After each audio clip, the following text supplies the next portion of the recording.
Assalamualaikum warahmatullahi taala wabarakatuh. Hai, saya Coach Safian Mahmud, Coach Agile Legend #sama-sama up #lain macam. Baik, menyambung kembali sesi perkongsian bervideo kita. So untuk saya teruskan, saya minta tuan-tuan dan perempuan semua untuk teruskan menonton video ini sehingga habis, kerana segala apa yang saya kongsikan ini adalah seiring dengan pengalaman saya di dalam industri agent dan stokis lebih 20 tahun. Baik. Manusia adalah makhluk yang Allah Ta'ala berikan 2 telinga dan 1 mulut. Tetapi manusia sangat suka bercakap, tetapi kurang mendengar. Sedangkan manusia yang bercakap, lagi banyak dicakap, lagi seronok kalau ada si pendengar yang sudi mendengar apa yang dikeluh kesahkan. Itulah dia manusia, ya. Segala apa cabaran mendatang, kalau tidak ada siapa yang mendengar, ianya keeps building up. Ianya akan senantiasa terbina di dalam hati dan sanubari sehingga mengganggu tidur malam. Dan di hujungnya segala apa masalah dan cabaran yang masuk ke dalam hati itu tak dapat dikawal, ya, tak dapat didengari ataupun dikongsi kepada mana-mana insan yang sudi mendengar, mungkin akan mengakibatkan masalah psikologi yang buruk, kepada insan-insan yang senantiasa menanggung masalah yang tersimpan, di dalam hati yang berbuku-buku itu. Okey. Sama juga dalam bisnes. Apabila kita berbisnes, antara faktor utama mengapa kita berbisnes tak lain tak bukan kita nak selesaikan masalah ramai orang. Kerana orang-orang di luar sana, insan-insan di luar sana sanggup berhabisan wang untuk menyelesaikan masalah mereka. Kalau anak ada masalah pembelajaran, ibu bapa sanggup habiskan wang untuk menghantar anak-anak pergi ke tuition. Kalau ibu bapa kita mempunyai sedikit cabaran dan masalah kesihatan, maka kita sanggup berhabisan wang untuk menghantar mereka pergi berubat. Dan kalau kita ada masalah, dari segi pengetahuan untuk berbisnes ataupun apa saja bidang yang kita ingin kuasai, kita sanggup berhabisan untuk pergi ke sekolah menengah kalau rasa nak sambung balik buat SPM, ataupun sanggup berhabisan menyambung kembali pelajaran ke institusi pengajian yang lebih tinggi lagi. Ya, itulah dia buktinya bahawa manusia sanggup berhabisan wang untuk selesaikan masalah. Tapi apabila manusia ini diberikan cabaran, rintangan dan cubaan, kalaulah ada orang yang sanggup mendengar keluh resah mereka, alangkah baiknya. Dan rata-ratanya insan yang merupakan pendengar terbaik, kita kalau jadi seorang pendengar yang terbaik, akan mudah cepat serasi dengan mereka-mereka yang ada cabaran ini. Sebab itulah apabila kita nak meniagakan apa saja produk maupun servis, bukakanlah telinga kita untuk mendengar keluhan dan juga keluh kesah pelanggan dan klien kita. Dan of course, ianya telah tersusun mengikut turutan. Dan kalau kita ikut turutan yang saya akan tunjuk kali ini, insya-Allah anda akan membina keserasian dengan klien, dengan pelanggan anda. Dan mereka, bila dah mula serasi dengan anda, mereka akan terus melanggan apa saja produk yang anda sarankan untuk mereka membeli, apa saja servis yang syarikat anda tawarkan. So apakah turutan yang saya masukkan tu tadi? Turutan ini bernama Finders. Find your finders. Okay. Sesungguhnya semua orang dia ada macam-macam bentuk pengharapan dan matlamat untuk membahagiakan insan-insan yang tersayang. Jadi untuk kita tahu sedikit latar belakang keluarga klien yang bakal kita niagakan produk kita dan kita bagi servis ini, kita kena tanyalah sedikit latar belakang keluarga dia. Sudah kahwin ke belum? Mak ayah masih hidup ke? Sudah ada anak? Berapa ramai orang anak? Anak yang bersekolah seramai mana? Anak yang belum bersekolah? Ya, sekolah tinggi mana anak-anak ni? Berapa banyak wang dihabiskan untuk anak-anak? Kalau sekiranya ada masih lagi orang kata menjaga ibu dan ayah di kampung, ya, berapa banyak kita tanggung untuk ubat-ubatan mereka, ya. Ni kita banyak tanya tentang family mereka. Dekat sini ya, kita sudah mula masuk dalam comfort zone dia.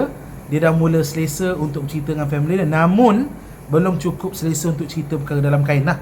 So, dan kita pun janganlah orang kata over sangat tanya benda-benda yang sensitif. Okay. Kedua, ni sensitif juga, tapi bila kita dah tanya tentang family, dia dah mula berlembut dengan kita. At least kita boleh tanya secara umum tentang income dia. Dia bekerja dekat mana? Dia apa status dia? Apakah dia punya pangkat dia, ataupun dia punya bidang dia dekat tempat kerja? Status kewangan dia macam mana? Income dia? Ya, nak tanya gaji janganlah, tu amat tak comel sekali lah.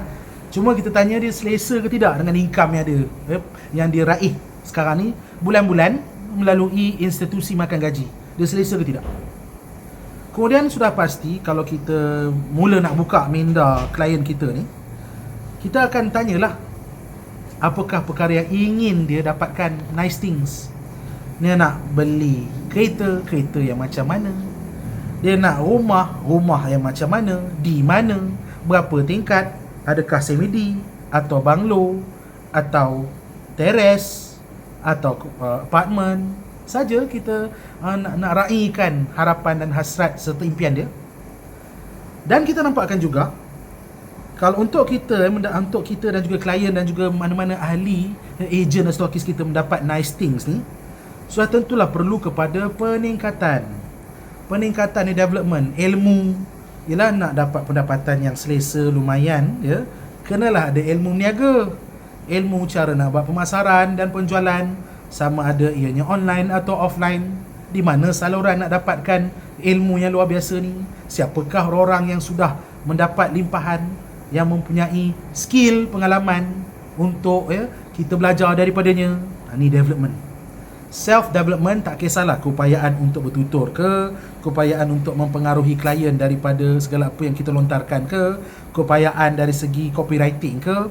Yang penting, nak berniaga dalam apa bentuk bisnes sekalipun, kena ada pemeringkatan development dari segi ilmu dan juga tindakan.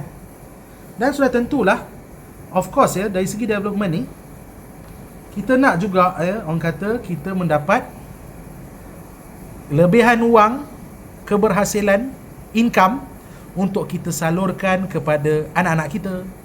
Satu-satunya pintu darjat, pintu yang akan menaikkan darjat keluarga kita, diri kita, anak-anak kita, adalah pintu darjat bernama ilmu. Kita nak anak kita jadi doktor pakar. Daripada sekarang waktu dia kecil ni, kita dah kena start menabung, dah kena start hantar dia ke tempat tuition yang orang kata memang betul-betul berprestige, ataupun sekolah yang berprestige. Di situ memerlukan wang. Ini bagi anda ibu bapa lah yang nak education untuk anak-anak. Bagi orang muda yang belum berkahwin, belum ada anak, masih lagi orang kata menikmati nikmat keremajaan, tentulah nak dapat wang untuk entertainment, nak beli handphone baru, motor baru, kereta baru, kemudian bila dah ada kekasih baru, macam-macam duit nak dihamburkan. Tapi saya sarankan, sebelum hamburkan duit kepada kekasih hati, hamburkanlah sebanyak-banyaknya pada ibu bapa di kampung. Itu penting, sebab kat situ datangnya berkat. Okay.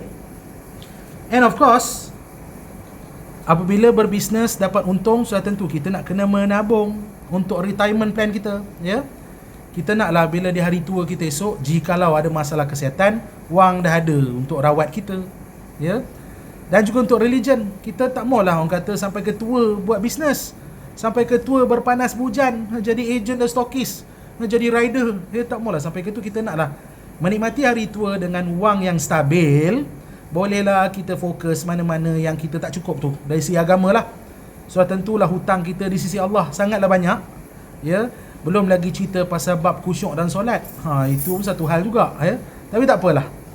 Apa saja kita buat kat sini, dalam waktu usia muda kita, waktu kita sihat, sudah tentulah waktu kita dah tua sikit, dah kurang sihat, kita nak spend masa dengan keluarga, melalui retirement plan kita, dan juga kita nak spend lebih masa kepada Yang Maha Pencipta. Kita nak mantapkan lagi ibadah kita, ya. Sebab tu kita perlu ada sedikit simpanan, ada sedikit keberhasilan waktu kita muda, tengah sihat, tengah kuat. Dan sudah tentu bila ada pendapatan sikit, inilah dia untuk security kita. Kita kena invest lah. Invest untuk sekolah anak, universiti anak, invest untuk simpanan hari tua, KWSP, ya.